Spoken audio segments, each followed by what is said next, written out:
I've learnt through observation that restricted discretionary doesn't actually give you in reality any real protection at all. So it's extremely difficult to get a resource consent application notified if it's a restricted discretionary case. And so I take absolutely no comfort whatsoever from the report's recommendation that suggests that you should rely upon a restricted discretionary classification for locally significant view shafts. That's tantamount to no real protection at all, and it will only be a matter of time before any view shaft classified as such is lost. Okay. So I would urge you to reject, I think it's C and D that relate to locally significant view shafts. Thank you very much. Thank you. Thanks, Peter. And Mark. Thank you, Madam Chair. So 3 broad points, I think, and I'm speaking specifically to the 3 view shafts that the Ōrākei Local Board has a perspective on, and those are on pages 25, 28 and 30. It's the College Road, One Tree Hill, St Heliers Bay Road, Rangitoto, and West Tamaki Road, Mount Wellington. The first point about is the context, I suppose, and we all understand the context really is to sort of put more housing in, and that's a very important context. But is that the right context? Is that context being accurately applied with respect to these locations? There's a sense about this, and we got this from the report, I think, from the officer, that we're just really trying to find all the available space we can. No, we just, hang on. We can't be putting words in our, either in our officers' mouths or in our experts' mouths. That certainly isn't what was said, Mark. And so we just need to be clear about that. So that's my view, Madam Chair. It's your view, but sure. We can't be putting the words in Mr. Brown's mouth. No. So my words from my mouth on his words are as you heard. And I'll leave everyone else to make a view on that. So the context is important, really. I mean, we can debate the specifics, right, about I think those 3 view shafts are there and you think they're not, but that's less relevant than the context for your decision-making in this area. And it's really about the extent to which we have degrees of shaftedness, which appears to be the emerging sort of criteria here. So I'm just saying we should, our energy and our efforts, which are vital to create more housing, should be engendered towards those areas where we're more likely to have more success. And indeed, I think the RPS guidance in this area still says, stand to be corrected, urban intensification is required to be consistent with the protection of volcanic features and view shafts. And of course, when that statement was written, there wasn't a but we've got the emerging but now, effectively, and that is except where it's not. And that's really the context, I think you should probe further on. So are we now to have this new category of local view shafts, which was never contemplated when we drafted the plan, and it's fine to have new information come up, it's fine to debate that. But I think we're clear, the local category, particularly with its restricted discretionary status, contemplates that these will go, really, as Peter said. And so I think none of us around here who are experienced with these matters would pretend that that is anything other than a holding pattern. I'm just calling it as I see it. And the last point I wanted to make was my surprise that there's no reference to the World Heritage Status application, or at least intention, in this report. 10 days after, in fact, the government actually did an update on one of its key cultural priorities. This is the Ministry of Culture and Heritage, which is pursuing a potential nomination for World Heritage Status for Auckland's volcanic field. And I would be interested in any reflections on whether there's a potential to impact on that when we're looking at diminishing the scope and scale of that field. So the first point I made was the context, the second one was the heritage status, and the last thing is on the specifics. So in the 3 areas that I'm speaking on behalf of the board on, we still think those view shafts, from the perspectives that the pictures show, are defining for people in the area. And we haven't had opportunity to engage with our residents' associations, which I think we should have on something like this. But from one last night, the people in St Heliers viewed that there was, particularly the St Heliers Bay Rangitoto one. So those are the 3 points, Madam Chair. Thank you for allowing me the opportunity to make those. That's great. Thanks, Mark. Okay, so we'll have our 2 experts back? Questions Thank for you. us? I think let's Good. move on to the presentation. I Well think it's said. probably useful. So we'll get Stephen back and John back, and then we've got a range of speakers. Well, just before we go to the questions, I've got Councillor Casey and I've got Councillor Darby, Ngamani, Fletcher, Lee, Cooper, Casey, Quacks. So And we've Walker. got and Walker. Yep. So we've just got two quick things, I think, just to get clear, and then we'll go into the speakers. Mrs. Pruitt, did you just want to clarify those two issues? So I think just to reflect on what the work that the expert group was required to do, and that was in relation to the fact that these view shafts in the unitary plan we talked about as being regional significant view shafts, and the reason why the hearing on these view shafts was put on hold was because the independent hearings panel gave some guidance that they had some question marks about how many of these were regionally significant. It wasn't about whether or not these view shafts prevented growth happening or not. It was whether or not you could classify these views as regionally significant, which is a very high test in terms of the unitary plan, but also the Resource Management Act.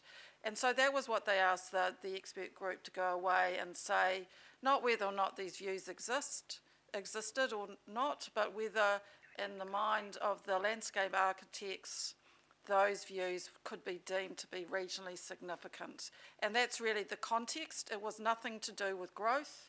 It was to do with, if you're going to protect views because you think they're regionally significant, they better be regionally significant in the views of a range of experts.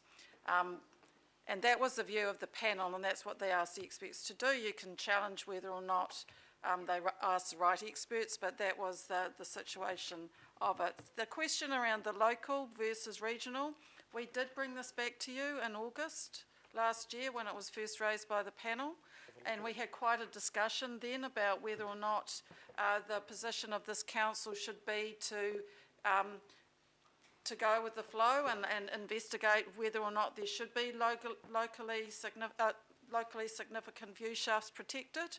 And at that stage, the guidance from this committee was that, yes, we would investigate this further as part of the expert group. So I think it would be useful, Stephen, if you reflected back on the criteria that the expert group has been discussing about how to actually determine those local views, because you've talked about the regional ones, but there's not that clarity. So it's not the first time that this committee has heard about the direction of the panel on having local views.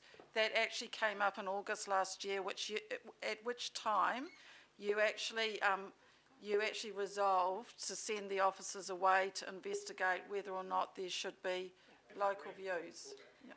Madam Chair, just on that, and just in order to be helpful, I just want to know whether, because August last year was important and we did have that discussion, and that was why the Mangere Authority sent the letter, and I'm just wondering whether it would be helpful to circulate it in light of the fact that the experts didn't actually talk to the Mangere Authority.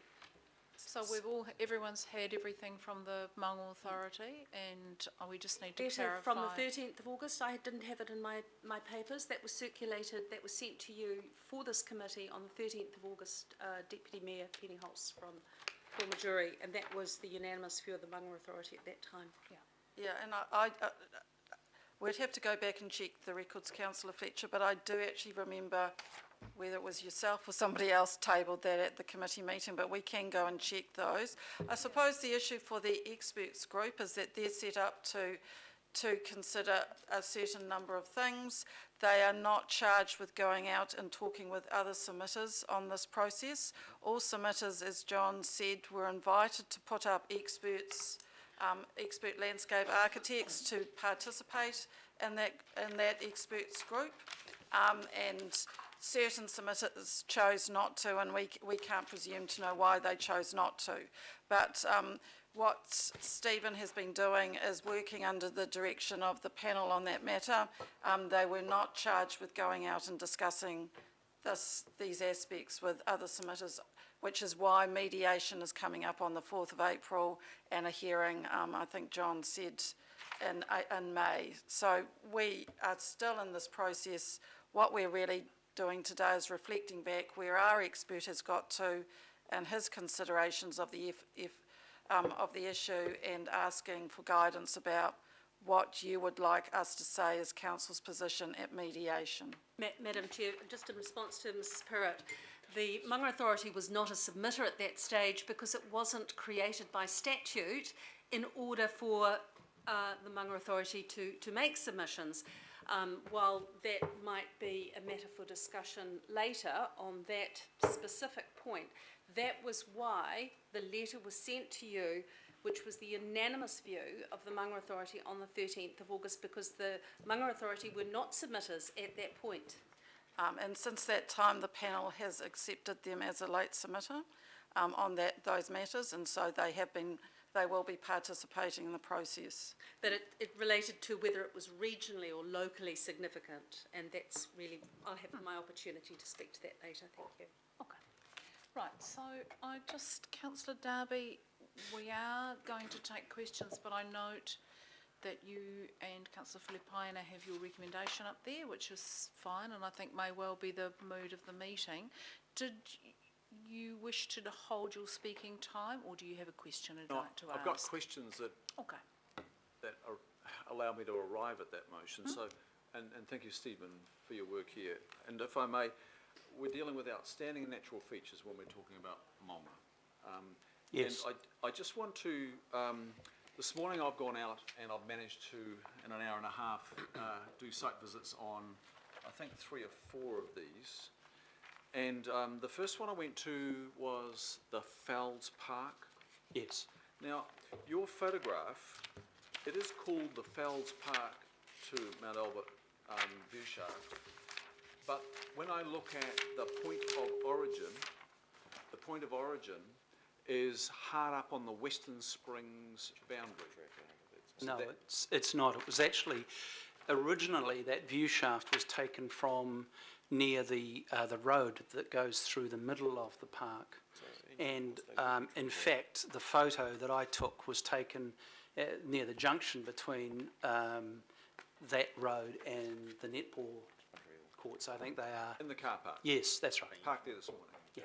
So from that point, when you look at the Maunga, there is a lot of vegetation there. Yeah. And it is going into autumn. I don't know when the photo was taken. You took the photo?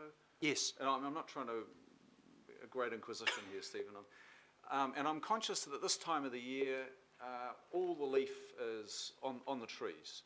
Did you think in arriving at your recommendations to us, or in writing your report, did you think of how that view would be for a good half of the year, when what I could see was a lot of deciduous tree species in the middle ground and the far ground? And did you consider a point that Mr. Haynes raised about the relaxation in tree rules that we have now been required to adopt? Did you consider which trees in the mid-ground and distance were scheduled trees and unlikely or less likely to be ever removed? So I guess I'm wanting to get a picture of myself of how could that, what's in that view shaft change? Because you stressed it was vegetation had grown up. But as we know, vegetation grows up, it gets cut down, it dies, it changes by season.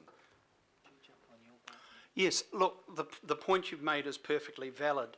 In fact, the species mix that when I drove around the area that you're talking about immediately, well, southwest of the park, is quite mixed. There's quite a lot of native vegetation in there, but more than that, it's a mixture of trees like tristanias and gums and